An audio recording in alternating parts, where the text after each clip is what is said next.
Great you feel when you get a fresh haircut, or you go for that first walk and you haven't went for a walk in a long time, or you could get your nails done, or get a pedicure, or you work out at the gym, or you eat a really really healthy meal for like an entire, like you have healthy meals for like an entire day. You start taking your vitamins, these types of things that make us feel really good, like we feel accomplished, we feel like, hey, I adulted good today, got all my bills paid, did this, did that. It makes us feel good. There are things that we can do that actually help insecurities intentionally. Join me. Let's talk about some points of insecurity, or like trouble with self-confidence, self-image a little bit.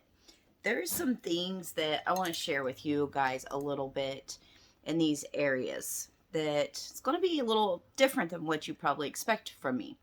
So I want to ask you, are there areas that you struggle with your self-image, with your self-confidence, that you can actually change? What areas can you change?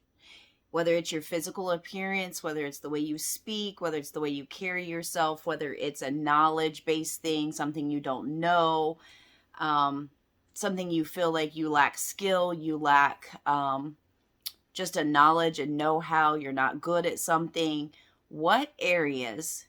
I want you to do an exercise and write down like 3 areas where you struggle with yourself that you could actually change.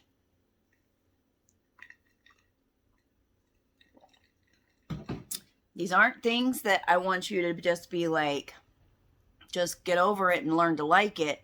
These are areas I want you to say, what is it I don't like about myself or my life or whatever? I want you to kind of focus on where it's going to affect self-confidence, self-image, your view of yourself, insecurity, different things like that.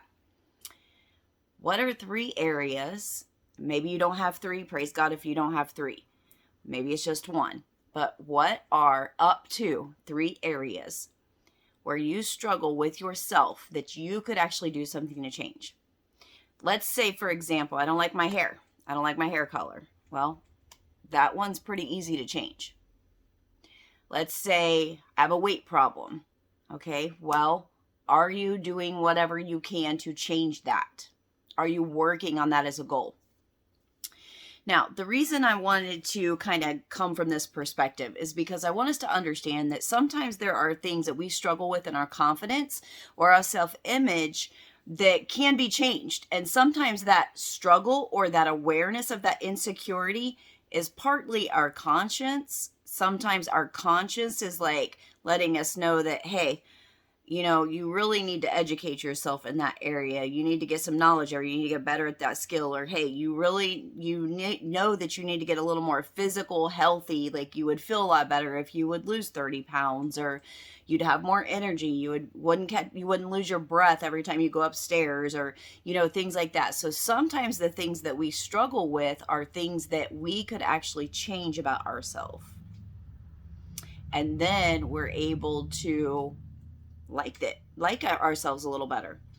Listen, there's an intricate balance between liking ourselves as we are versus what we can actually change so that we can learn to embrace our own likes, okay? Like there are things, okay, so let's take my hair color, for example. My natural hair color is almost red. Like it's got so much auburn color to it, and it's been so many years since it was that color, but it has so much auburn color to it that I pretty much am a redhead, okay? But I have been like bleaching out my hair since I was like 15, okay? Very few people have ever seen my natural hair color. Like you've had to have known me for years and years to actually see my natural hair color. Now, when I was born, I was a little girl. I was very blonde, this color. When I was little, when I was a toddler, when I was like in elementary school. But into my teen years, my hair started to get really dark. And I had so much auburn, like red highlights in my hair that I pretty much was redhead. I didn't like that.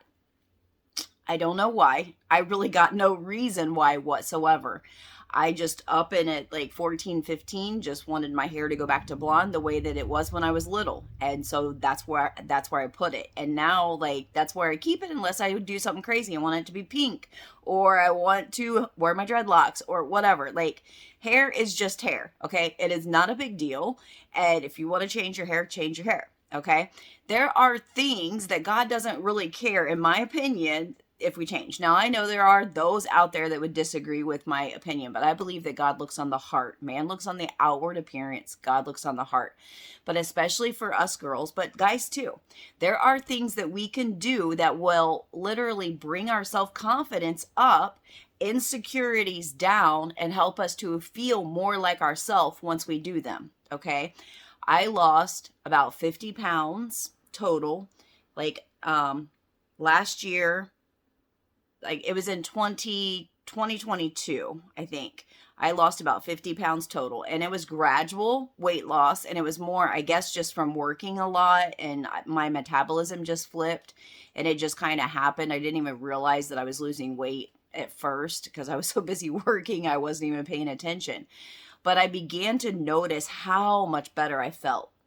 And then like when I would see pictures of myself with like that an extra 35, 40 pounds on or whatever, I was like, oh my goodness, like I can't believe that like I was carrying that kind of weight and I didn't really know.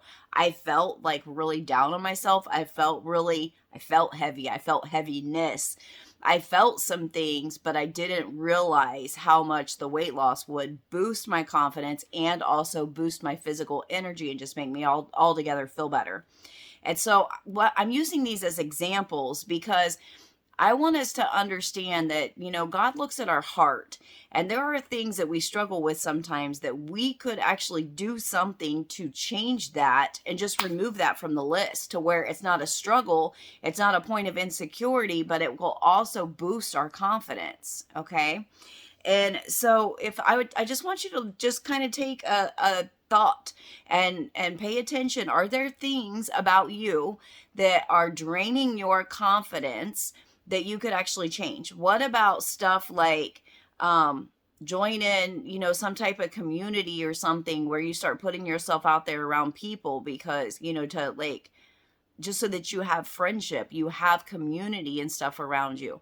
What about, you know, like increasing your knowledge in an area and educating yourself in an area so that you're able to hold your head up and, you know that you're knowledgeable in certain areas. Maybe, you know, that may look like, you know, things around the home. If you're a homemaker or a wife or a mom, that may look like something with the children. That may look like something with a ministry thing or something. Sometimes, you know, knowledge can help us to be more confident because we're not approaching everything like scared and insecure because we have no idea what we're getting into and we don't know. We can't hold conversation with other people in that circle or that environment or whatever.